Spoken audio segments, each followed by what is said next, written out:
Welcome back to my channel Sanu D V word. ಇವತ್ತಿನ ವಿಡಿಯೋದಲ್ಲಿ 10ನೇ ತರಗತಿಯ ಕೌರವೇಂದ್ರನ ಕೊಂದೆ ನೀನು ಎನ್ನುವಂತಹ ಪದ್ಯ ಭಾಗದ ಸಾರಾಂಶವನ್ನು ನೋಡೋಣ. ಮೊದಲನೇ ಪ್ಯಾರ.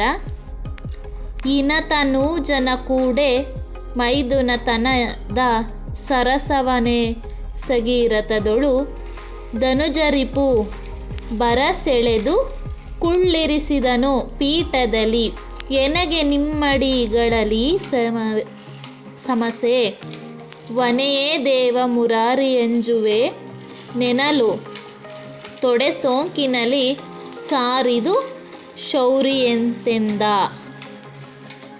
ನೋಡಿ, ಈ ಚರಣವನ್ನು ಕುಮಾರವ್ಯಾಸ ಎಂದು ಪ್ರಸಿದ್ಧನಾದ ಗದುಗಿನ ನಾರಾಯಣಪ್ಪನು ರಚಿಸಿರುವ ಕರ್ನಾಟ ಭಾರತ ಕಥಾಮಂಜರಿ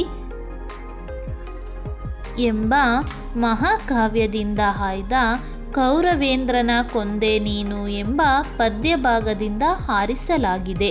ಕೃಷ್ಣನು ಕರ್ಣನ ಸಂಗಡ ಮೈದುನತನದ ಸರಸವನ್ನು ಮಾಡಿ ಕೈ ಹಿಡಿದು ಎಳೆದು ರಥದ ಪೀಠದಲ್ಲಿ ಕೂರಿಸಿದನು.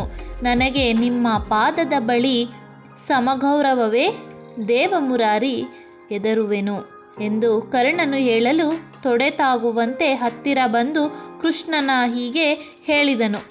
ಅಸಾಮಾನ್ಯನು ಶೌರ್ಯಕ್ಕೆ, ದಾನಕ್ಕೆ, ಉದಾತ್ತತೆಗೆ, ಕರುಣೆಗೆ ಹೆಸರಾಗಿದ್ದ ಕರ್ಣನಿಗೆ ವಿಧಿಯು ಎಂತಹ ಸಂಕಟವನ್ನು ಉಂಟು ಮಾಡಿತು ಹಾಗೂ ಅವನ ಸ್ವಾಮಿನಿಷ್ಠೆಯ ಮುಂದೆ ಶ್ರೀಕೃಷ್ಣನ ಪ್ರಲೋಭನೆ ಹೀಗೆ ವ್ಯರ್ಥಗೊಂಡಿತು ಎಂಬುದು ಈ ಪದ್ಯದ ಆಶಯವಾಗಿದೆ.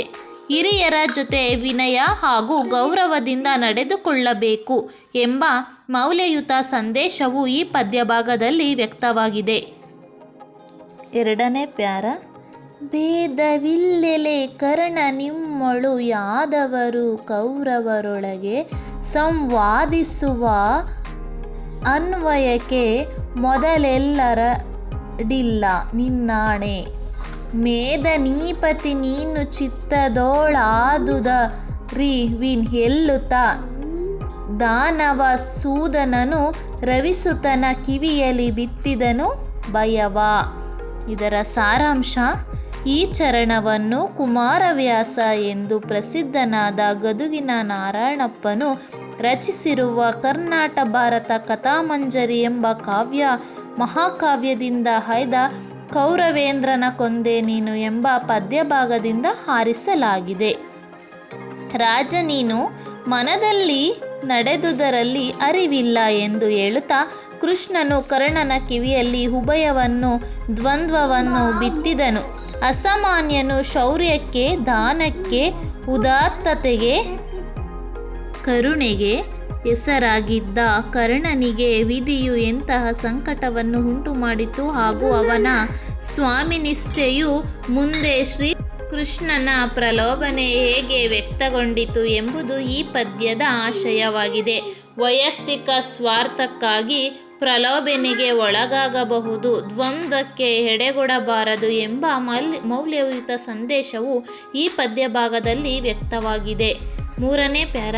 ಲಲನೆ ಪಡೆದಿ 5 ಮಂತ್ರಂ ಗಳಲಿ ಮೊದಲಿಗ ನೀನು ನಿನ್ನಯ ಬಳಿ ಯುಧಿಷ್ಠಿರ ದೇವ ಮೂರನೆಯಾತ ಕಲಭೀಮ ಫಲುಗುಣನು 4ನೆಯ ಲೈದನೆ ಯಲಿ ನಕುಲ ಸಹದೇವರಾದರು ಬಳಿಕ ಮಾದ್ರಿಯಲೊಂದು ಮಂತ್ರದೊಳು ಇಬ್ಬರು ಉದಿಸಿದರು.